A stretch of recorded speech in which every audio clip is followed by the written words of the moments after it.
Class 12th chapter number 1 और 2 दोनों chapters मैंने आपको डिटेल में पढ़ा दिए हैं। उन दोनों का वेटेज 8 मार्क्स का है। जितना मैं आपको पढ़ा रहा हूं अगर आप उतना कर लेते हैं आपके बहुत अच्छे मार्क्स आएंगे एग्जाम में। लेकिन कंडीशन एक ही है कि जो क्वेश्चंस मैं आपको करवा रहा हूँ बस वो आपको आने चाहिए, वो टिप्स पे होने चाहिए, उनकी नॉलेज होनी चाहिए कि कैसे उनको करना है, कि कल को अगर कोई टर्म चेंज की हुई आ जाए तो आप उन क्वेश्चंस को भी हैंडल कर लो, राइट। तो चैप्टर नंबर 1 और 2 हमारा कंप्लीट हो चुका है और चैप्टर नंबर 3 और 4 मैट्रिक्स एंड डिटर्मिनेंट ये मैं एक साथ कंबाइन दोनों चैप्टर्स पढ़ा रहा हूँ, ठीक है। अभी इसका एक ही लेक्चर हुआ है जिसमें मैंने जो मेन टॉपिक है इन दोनों चैप्टर्स का मैट्रिक्स मेथड वो मैंने आपको करवाया था। उसमें मैंने आपको सिखाया कि कैसे आपने प्रेजेंटेशन बनानी है उस क्वेश्चन की, कि जब आपको इक्वेशंस दे रखी हो और उनको आपने सॉल्व कैसे करना है, how to present the question. Shortcut कुछ नहीं है, जितना मैंने कराया वैसे ही करना है, ठीक है। एंड वन सजेशन जो मैंने आपको दी थी कि जितनी भी वर्ड प्रॉब्लम स्टेटमेंट्स हम आपको मिलते हैं जिसमें मैट्रिक्स मेथड को आपको यूज करके इक्वेशंस को सॉल्व करना है, प्लीज वर्ड प्रॉब्लम कर लीजिएगा, क्योंकि इसका क्वेश्चन आता ही वर्ड प्रॉब्लम का है। आप पिछले साल के पेपर देख लीजिएगा। और आज मैं आपको दो मेन टॉपिक जो डिटर्मिनेंट के हैं वो करवाऊंगा। नंबर 1, एरिया ऑफ ट्राइंगल हम कैसे निकालते हैं बाय यूजिंग डिटर्मिनेंट्स। उसमें स्पेशली कोलिनियर करना है या 2 पॉइंट दिए हो तो कैसे हमने इक्वेशंस बनानी है, वैसे कुछ क्वेश्चंस, ठीक है। उसमें एक एक्सरसाइज है 4.2 वो कंप्लीट करवाऊंगा, 5 क्वेश्चंस उसके अंदर। और एक क्वेश्चन है जिसमें इनवर्स निकालना होता है मैट्रिक्स का, लेकिन उससे पहले आपको कुछ प्रूव करना होता है और उसके बाद लिखा होता है हेंस फाइंड ए इनवर्स। तो बहुत सारे बच्चे उसमें क्या मिस्टेक करते हैं, जो इनवर्स आप निकालते हो इस टाइप के क्वेश्चंस में, उसमें आप को फैक्टर्स की मदद से इनवर्स निकाल रहे होते हो। वैसे क्वेश्चंस में को फैक्टर्स नहीं निकालने हैं।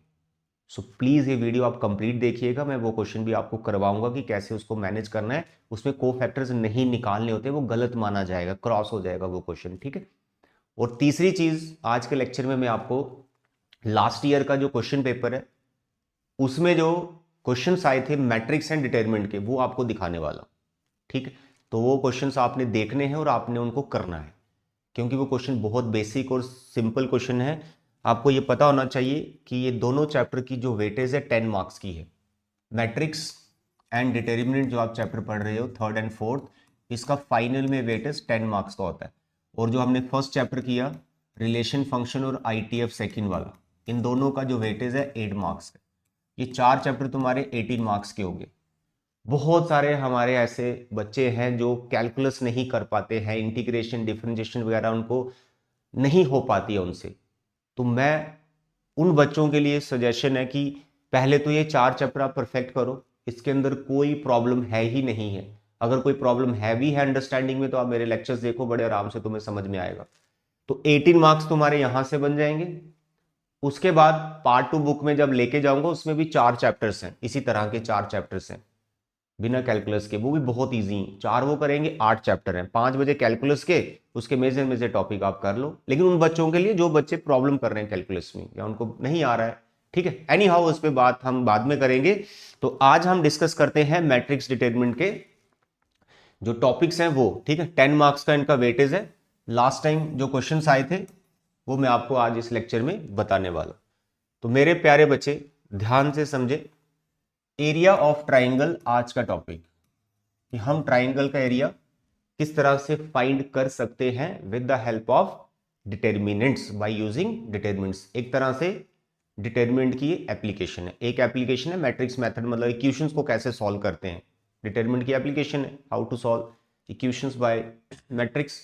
तो यहां पे एरिया ऑफ ट्राइंगल निकालेंगे हम by using determinants. My dear students, देखो यहां पर जब भी ट्राइंगल की बात हो रही है तो यहां पर ट्राइंगल के आपको वर्टिसेस जो है उनके कोऑर्डिनेट्स दिए होंगे।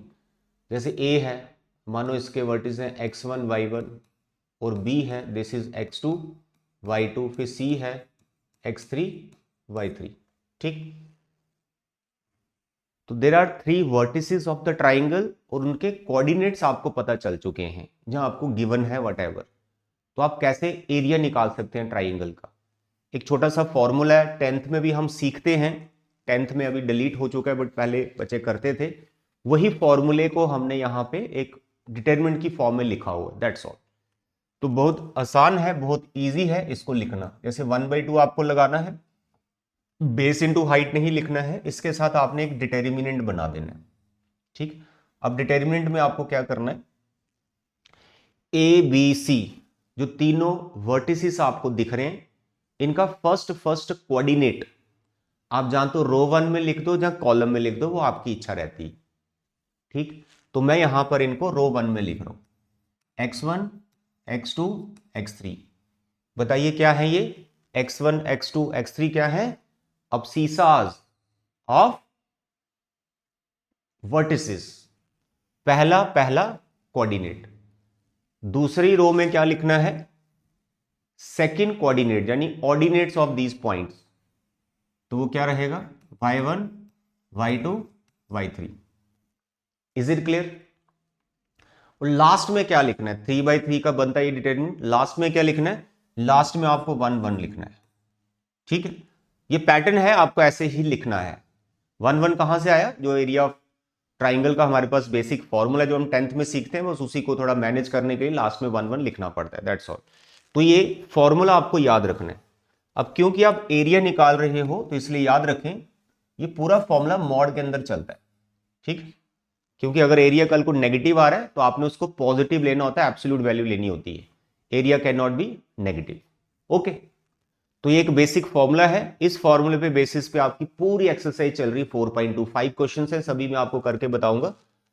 आप भी मेरे साथ नोट्स बनाएं और सभी क्वेश्चंस को सॉल्व करें। ठीक, तो देखें यहां पर क्वेश्चन नंबर 1, ये आपको वर्टिसेस दे रखे हैं, तो बोल रहा है एरिया निकालो ट्राइंगल का। ये बहुत बेसिक है भाई dear students. Area of triangle, आप बताइए कौन सा पार्ट करना है। मैं यहां आपको थर्ड पार्ट करके बताता हूं। आपको लिखना है 1/2, पहले फॉर्मूला लिखना है, जो फॉर्मूला मैंने आपको बताया एग्जाम में वो पूरा फॉर्मूला आप लिखेंगे। उसके बाद जैसे आपको बोला रो 1 में फर्स्ट कोऑर्डिनेट लिख दो, तो ये तुम्हारे पास आ गया -2 3 और -1, -2 3 -1 फर्स्ट, और सेकंड लिख दो, फिर -3 ये 2 और ये -8, और लास्ट में लिख दो 1 1 1। ठीक है, this is what area of triangle का फॉर्मूला, जो हम इन पॉइंट्स पे अप्लाई कर रहे हैं। आगे कुछ नहीं करना है, सिर्फ एक्सपैंड करना है। और ये पूरा आपका मॉड में चल रहा है। ये जो डंडे अंदर दिख रहे हैं, ये vertical lines, this is sine of determinant. ये मॉड नहीं होता, मॉड हमने बाहर लगाया हो। तो मेरे बच्चे ये मॉड चल रहा है 1/2, इसको हम एक्सपैंड करेंगे। आई होप डिटर्मिनेंट की एक्सपेंशन आपको आती है, बहुत आसान होता है। तो हम रो 1 से एक्सपैंड कर रहे हैं, तो पहले लिखा मैंने -2, ये लिखा मैंने -2, रो गया कॉलम गया, इसको इससे मल्टीप्लाई करेंगे, ये आ गया 2 + 8 जो कि 10 हो जाएगा। -3 इसको लिखा, माइनस का साइन आएगा फॉर्मूले का, रो गया कॉलम गया, ओके, क्रॉस मल्टीप्लाई, -3 + 8, -3 + 8। अगर आपको ये डिटर्मिनेंट की एक्सपेंशन वगैरह नहीं आती है तो मैंने ये चैप्टर एकदम डिटेल में पढ़ाया हुआ है, बिल्कुल जीरो से हीरो बना रखा है उसमें। वो लिंक मैं डिस्क्रिप्शन पे डाल दूंगा, आप वो वीडियो लेक्चर देख लीजिए, एकदम डिटेल में पढ़ा रखा है, बिल्कुल जीरो से क्या होता है डिटर्मिनेंट, कैसे एक्सपैंड करते हैं, वट। तो अभी तो मैं फाइनल जो एग्जाम है उसकी प्रिपरेशन करवा रहा हूँ, तो मान के चल रहा हूँ छोटी मोटी चीज़ें बेसिक चैप्टर्स की आपको आती है। ठीक है, तो नेक्स्ट आ गया -1, देन ये रो गया कॉलम गया, इसको करेंगे -3 -2, -3 -2। ठीक, अब इसको सिंप्लीफाई कर लो, सारा मॉड में चल रहा है 1/2, 8 और 2 10, 10 को 2 से किया, ये आ गया 20, 8 में से 3 गया 5, 5 3 ज़ा 50, 3 और 2 5, ये +5 हो गया। उसके बाद 1/2 सो सिंप्लीफाई करो, जैसे आप सिंप्लीफाई करेंगे आप देख रहे हैं यहाँ पर -10 बचा और ये 30 हो गया। ठीक है, -30, ये पूरा मॉड में चल रहा है, तो आप देख रहे हैं 15 आ रहा है माइनस का, तो आपने उसको 15 लेने स्क्वायर यूनिट्स, यूनिट जरूर लिखिएगा, स्क्वायर यूनिट्स ऐसे लिखने लास्ट में, तो 15 square unit your answer. I hope कि आपको समझ में आ गया कि कैसे आपने फॉर्मूले को अप्लाई करना है। कुछ नहीं, फॉर्मूला बस आपको याद रखना है। अगर फॉर्मूला याद है, एक्सपेंशन हर बच्चे को आती है, कोई इसमें मिस्टेक नहीं होती। ठीक, लेकिन इसमें इतना सीधा क्वेश्चन कभी नहीं आता है जितना ये है। कैसे क्वेश्चंस आते हैं वो आपको बताता हूं। बाकी ये फर्स्ट और सेकंड पार्ट प्रैक्टिस आप कर लीजिएगा, इसी तरह से आपको इनको बनाना है। क्वेश्चन किस तरह से आता है that I will tell you. इस टाइप का क्वेश्चन आ सकता है, show that the given points are collinear. तो कोलिनियर की कंडीशन होती है वो आपको पता होनी चाहिए कि जब एरिया ऑफ ट्राइंगल हमारा जीरो आए, यानी वहां ट्राइंगल ही नहीं है तो उसका एरिया जीरो आ गया। तो वो कब पॉसिबल होता है, जब वो तीनों वर्टिसेस जो पॉइंट्स आपको दे रखे हैं वो एक ही लाइन पर होते हैं, वो कोलिनियर होते हैं। तो यहां पर अगर इनको मुझे कोलिनियर करना है तो ज्यादा सोचना नहीं है, आपको एरिया ऑफ ट्राइंगल ही निकालना है, एरिया ऑफ ट्राइंगल ही निकालना है और वो जीरो आंसर आएगा, तब समझो ये कोलिनियर प्रूव हो गया। तो my dear students, area of triangle ही निकालना है, 1/2 लिखना है, ठीक है। और यहाँ पे फर्स्ट कोऑर्डिनेट्स ए, ये पहला, फिर ये बी दूसरा, फिर सी तीसरा, फिर यहाँ पर आ जाएगा ordinates second second second coordinate, last में लिखना है 1 1 1। बाकी प्रॉपर्टीज ऑफ डिटर्मिनेंट्स, ये टॉपिक डिलीट हो चुका है। अगर इसका नॉलेज हो तो इसमें प्रॉपर्टीज लगा के इसको बड़े आसानी से मैं जीरो बना सकता हूँ, क्योंकि अभी सिलेबस में वो है नहीं, बहुत से बच्चों ने की भी नहीं होगी। तो आप इसको डायरेक्ट एक्सपैंड कर दो, पूरा सिंप्लीफाई करो, इसका आंसर जीरो आएगा। तो my dear students, I am writing here 1/2, okay 1/2, then A, ये रो गया कॉलम गया, इसको इससे करेंगे सी प्लस ए, फिर इसको इससे करेंगे तो माइनस की वजह से माइनस हो जाएगा, फिर माइनस बी, रो गया कॉलम गया, फिर इसको इससे करेंगे बी प्लस सी, इसको गया बी प्लस सी, और इसका आ गया माइनस ए माइनस बी, फिर आ गया प्लस सी, फिर हो गया कॉलम गया B plus C and minus C minus A, minus C minus A. Simplify करो 1/2, देखिए हुआ कुछ कैंसिल, देखो ये दोनों कैंसिल हो गए, तो पीछे बचा C minus B, A C minus B करो इसको simplify, sir B cancel C minus A, फिर plus C, sir C cancel B minus A, again simplify 1/2, it is A C minus A B minus B C plus A B, फिर multiply B C minus A C, bracket close. क्या terms cancel हो रही हैं please check करें। ये ए सी है और कोई ए सी है, यहाँ पे ए सी है, ये रहा A C, plus minus cancel, ये माइनस ए बी है, ये प्लस ए बी, दोनों कैंसिल हो गए, minus B C plus B C दोनों कैंसिल हो, कितना आ गया जीरो आ गया। तो एंड में आपको लिखना है since area of triangle is zero therefore points are collinear, that's all. Very important question, अच्छे से इसको बनाना है आपको, ठीक है। नेक्स्ट, अब इस टाइप के क्वेश्चन भैया एमसीक्यू में भी आ सकते हैं, 2 नंबर में भी आ सकते हैं। आपको के का वैल्यू फाइंड करना है, फाइंड के, और एरिया आपको दिया हुआ है 4 स्क्वायर यूनिट्स, और उस ट्राइंगल की ये वर्टिसेस हैं, 2 पार्ट हैं, कोई भी आप कर सकते हैं, मैं फर्स्ट पार्ट आपको करके बता रहा हूं। तो आप यहां पे लिखेंगे एरिया ऑफ ट्राइंगल जो कि है 4 स्क्वायर यूनिट, ये हमें गिवन, राइट साइड में आप 4 लेके चलेंगे और यहाँ पर एरिया ऑफ ट्राइंगल का फॉर्मूला लगाकर सिंप्लीफिकेशन डालेंगे 1/2, फिर आ गया first coordinate second coordinate second coordinate, फिर लास्ट में लिखेंगे 1 1 and 1 is equal to 4 square unit. My dear students, ये 1/2 जो दिख रहा है ना, ये तुरंत आप 4 की तरफ ले जाइए, यहाँ इसको लिखने की जरूरत नहीं, तो ये 1/2 से जाएगा, ये 8 बन जाएगा, और इसको आप एक्सपैंड कर दीजिए। लेकिन याद रखें ये पूरी चीज़ मॉड में चलती है, ठीक है। अगर आप यहाँ मिस्टेक करते हैं, मॉड नहीं लिखते हैं, तो के 2 ऑप्शन अगर आने हो तो वो आप मिस कर जाओगे एक ऑप्शन, तो इसलिए इसको मॉड में लेके चलना होता है। ये मॉड आ गया, मैं एक्सपैंड कर रहा हूँ, के आ गया, रो गया कॉलम गया 0 -2, ओके, यहाँ पे -4 आ गया, रो गया कॉलम गया, ठीक है। इसे देखो के 0 -2 4 लिखा, रो गया कॉलम गया, फिर 0 -2 वापस वही आ गया, फिर प्लस 0 है लास्ट में, तो इसको लिखने की जरूरत नहीं, इसके साथ जो भी होगा कैंसिल हो जाएगा, इज इक्वल टू 8। कर लोगे इस टाइप के, ऐसा मत समझना सर ये बहुत इजी है हम छोड़ देते हैं, प्रैक्टिस जरूर करो, क्योंकि प्रैक्टिस करने के बाद ही आपको पता चलता है कहाँ मिस्टेक्स होती हैं हमसे, ठीक है। चलिए सिंप्लीफाई कर रहे हैं, मॉड है, यहाँ पर आ जाएगा -2k और उसके बाद +8, ये 0 हो गया, =8। जैसे अब यहाँ पे मॉड हटाओगे ना, मॉड हटाओगे तो भाई यहाँ +-8 आएगा, याद रखना, ठीक है। आई होप ये आपको अच्छे से आता है। तो +-8, ये वाला 8 उधर चला गया, -2k, अब एक प्लस के साथ ऑप्शन ले लो, -2k, एक आप माइनस के साथ ऑप्शन ले लो, ठीक है। +8 ये आ गया, -8 ये आ गया, ये वाला 8 उधर लेके गए थे। तो -2k यहाँ पे 0, एक k की वैल्यू हमारी 0 आ रही है और दूसरी k की वैल्यू हमारी 8 8 16 और k हमारा 8 आ गया, दैट्स ऑल। तो दो हमारे पास k की वैल्यूज आई हैं, लेकिन बहुत से बच्चे यहाँ पे छोड़ के आएंगे। माय डियर स्टूडेंट्स, जो k की दो वैल्यूज आई हैं, आपने ये देखना है कि किस वैल्यू से एरिया फोर स्क्वायर यूनिट आ रहा है। यानी k अगर 0 है तो तुम यहाँ पर 0 डालोगे, k की जगह यहाँ पे 0 डालोगे और एरिया निकालोगे। अगर वो 4 स्क्वायर यूनिट आ रहा है तो फिर ठीक है, k 0 लेना है। फिर दूसरा वैल्यू है 8, 8 को आप यहाँ रखोगे, फिर 8 लेते हुए फिर इस पॉइंट से आप, इन पॉइंट से आप एरिया निकालोगे ट्राइंगल का।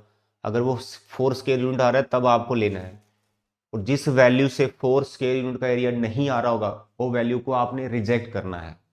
Is it clear? या that's all, this is your area of triangle given और के निकालना। इस टाइप के क्वेश्चन जरूर करने हमको practice. Now the fourth question, very interesting, very easy. बहुत से बच्चों को थोड़ी कंफ्यूजन होती है, बट कोई कंफ्यूजन नहीं है, ध्यान से समझो। कह रहा है find the equation of a line joining 1 2 and 3 6। अगर सिर्फ इतना क्वेश्चन हो ना, find the equation of a line, 2 points are given, तो क्वेश्चन बहुत आसान है। क्लास 11th में हमने 2 पॉइंट फॉर्म पढ़ रखी है ना, उससे आप इक्वेशन बना सकते हो। लेकिन आगे क्या लिख दिया, बाय यूजिंग डिटर्मिनेंट्स, कि डिटर्मिनेंट को यूज करते हुए आपने उस लाइन का इक्वेशन बनाना है। तो इसलिए यहाँ पर डिटर्मिनेंट की आपने हेल्प लेनी है। My dear students, first part में आपको यहाँ करके दिखा रहा हूँ, दोनों पार्ट सिमिलर है, एक मैं करूँगा एक आप करेंगे। देखिए सबसे पहले तो ये लाइन है हमारे पास, ठीक, इसको मान लेते हैं लाइन है, ये लाइन सेगमेंट, लाइन ही चलो बना देते हैं। ये हमारी लाइन है, इसकी इक्वेशन निकालनी है। इसके बाद 2 पॉइंट्स हैं जो कि गिवन है। पहला पॉइंट क्या है, 1, 2, दूसरा पॉइंट क्या है 3, 6।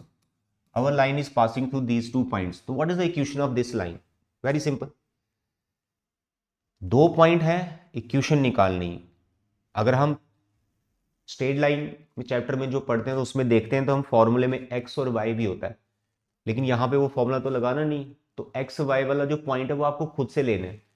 ये लाइन कितने पॉइंट्स की बनी हुई है, इनफिनाइट मैनी पॉइंट्स। तो एक ऐसा पॉइंट जो सभी पॉइंट्स को रिप्रेजेंट कर रहा है, जिसको हम जनरल पॉइंट बोलते हैं, that you can consider on this line.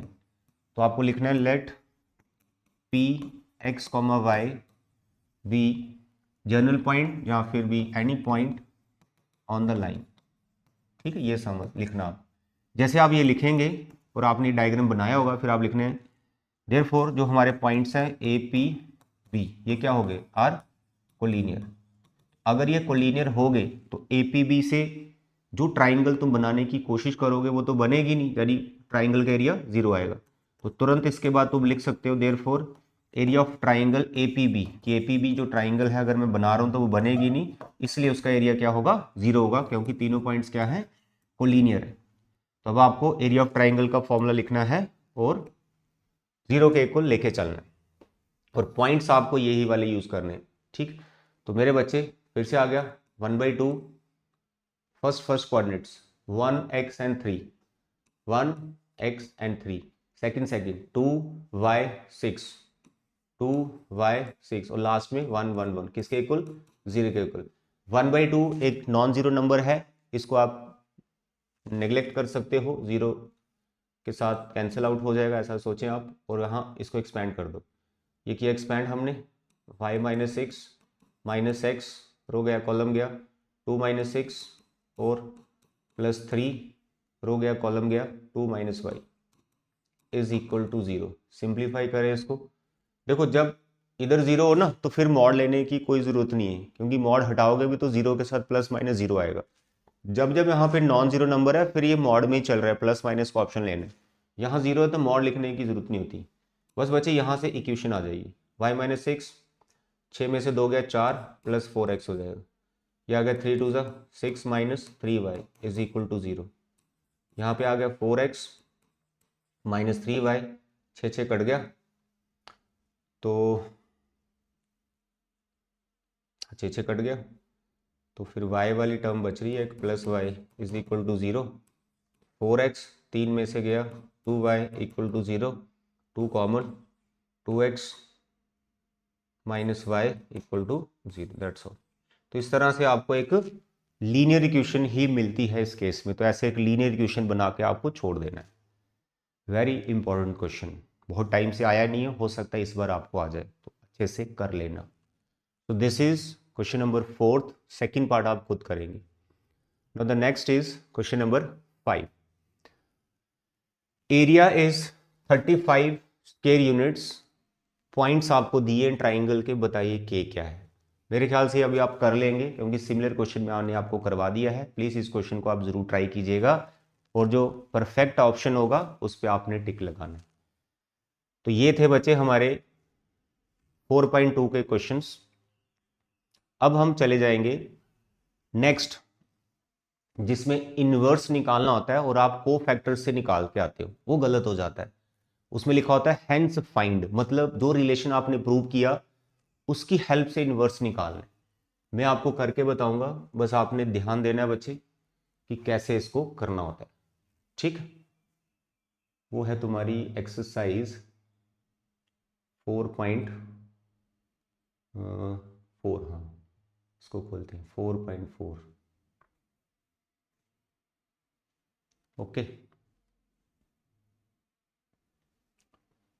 इस एक्सरसाइज में तुम्हें ये क्वेश्चन मिलेगा। या बहुत कुछ करवाना है, बस जो जो करा रहा हूं उसके नोट्स बनाते जाओ। उसके नोट्स बनाते जाओगे तो मस्त एकदम तुम क्वेश्चन को कर पाओगे। इस क्वेश्चन को देखो ध्यान से। हम क्लास में टेस्ट लेते हैं बच्चों के, साइकिल टेस्ट, फिर उसके बाद मिड टर्म्स, फिर प्री बोर्ड्स, है ना। ये क्वेश्चन कभी ना कभी हम देते हैं एग्जाम में, तो उसमें से बहुत सारे बच्चे गलत करते हैं। देखो बच्चों के दिमाग में क्या है, इनवर्स निकालना है। अब इनवर्स का बहुत ज्यादा प्रैक्टिस आपने किया होता है को फैक्टर से निकालना। इक्वेशंस हम सॉल्व करते हैं तभी हम को फैक्टर से निकाल रहे होते हैं ज्यादातर, तो यहां पे वैसा नहीं करना है। सबसे पहले तो आपको ये ए मैट्रिक्स दिया हुआ है, ठीक। पहले आपको ये रिलेशन वेरीफाई करना, प्रूव दैट, वेरीफाई ऐसा लिखा रहता है। ए क्यूब है, 6a स्क्वायर है, 9a है, 4i है इक्वल टू 0, यानी ये प्रूव करना पहले। ये जब आप ये प्रूव कर लेंगे उसके बाद इसने आपने लिखा है एंड हेंस फाइंड। हेंस का मतलब हो गया कि जो रिलेशन आपने प्रूव किया है उसी की हेल्प से आपने इनवर्स को ढूंढना है, इनवर्स को कोफैक्टर से नहीं ढूंढना है। Is it clear? अब वो कैसे ढूंढना है इस रिलेशन की हेल्प से इनवर्स को, वो मैं आपको यहां पे बताने वाला हूं। अब मैं ये मान के चल रहा हूं कि आप इस रिलेशन को प्रूव कर सकते हो, क्योंकि इसमें कोई बड़ी बात नहीं, लेकिन करना जरूर, नहीं करोगे फिर गड़बड़ हो जाएगा। देखिए आपको ए दे रखा है, आपने पहले ए स्क्वायर निकालना है। ए स्क्वायर कैसे निकालते हैं, ए इंटू ए, यानी ये जो ए मैट्रिक्स है इसी के साथ इसको मल्टीप्लाई करेंगे तो आपको ए स्क्वायर मिल जाएगा। फिर आपने ए क्यूब निकालना है, उसमें आप ए पहले रखो फिर ए स्क्वायर रखो, फिर इनको आप मल्टीप्लाई करो, ये ए मैट्रिक्स और ये वाली ए स्क्वायर मैट्रिक्स, इसको मल्टीप्लाई करो तो तुम्हें ए क्यूब मिल जाएगा। ठीक है, ए स्क्वायर मिल गया, ए क्यूब के गया। नॉर्मल मल्टीप्लिकेशन हर बच्चा कर ही लेता है, दैट यू कैन डू।